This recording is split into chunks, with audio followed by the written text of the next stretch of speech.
This is State Representative Jeffrey Elmore with your weekly session update for June 17th.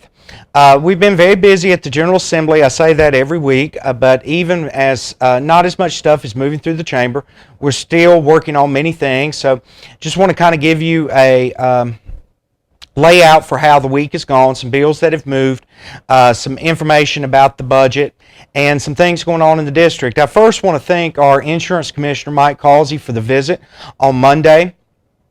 Because of my travels, I was unable to attend the afternoon event, but I was able to attend the morning event where I believe it was 17 of our volunteer fire departments and our Wilkes Rescue Squad received almost $500,000 in grant funding for equipment to help aid in their services for the community. So nice little shot of money for Wilkes.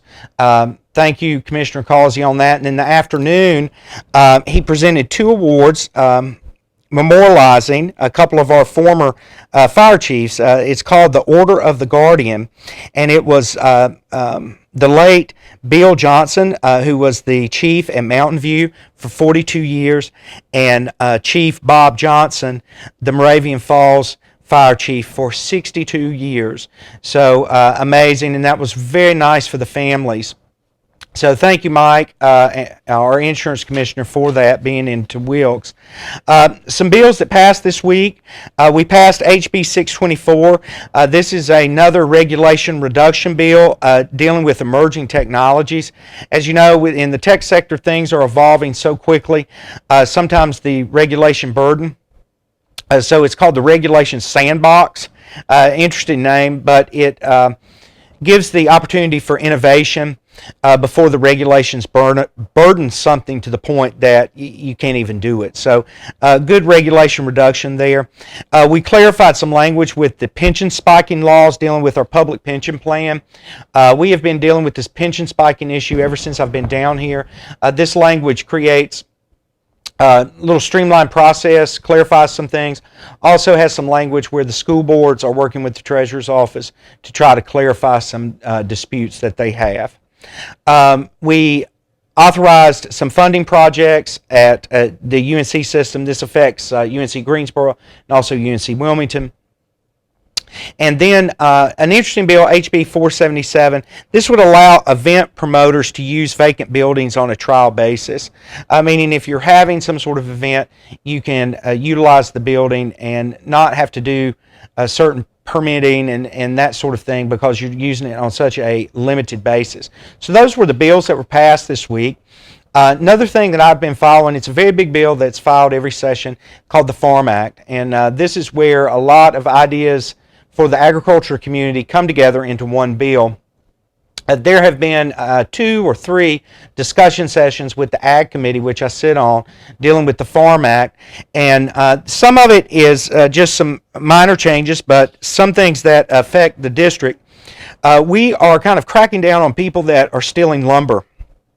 I did not realize this was as big of a problem as it is until I delved into this more. But the idea that you were getting lumber cut on your property and the lumber company extends further than your property and cuts other people's trees. To help that, this bill would increase penalties on that.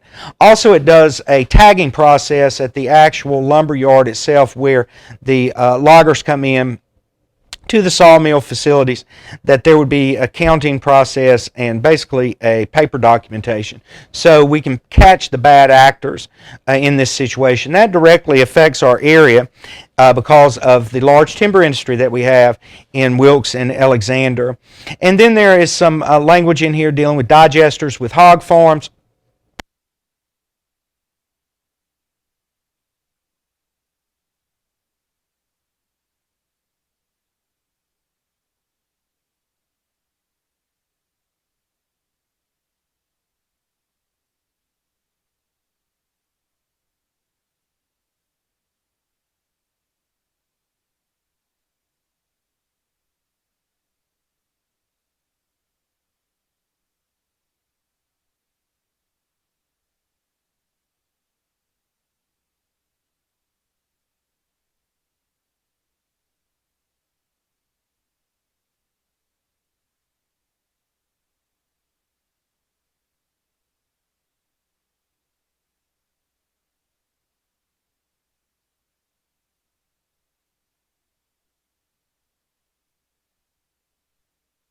Very, very interesting.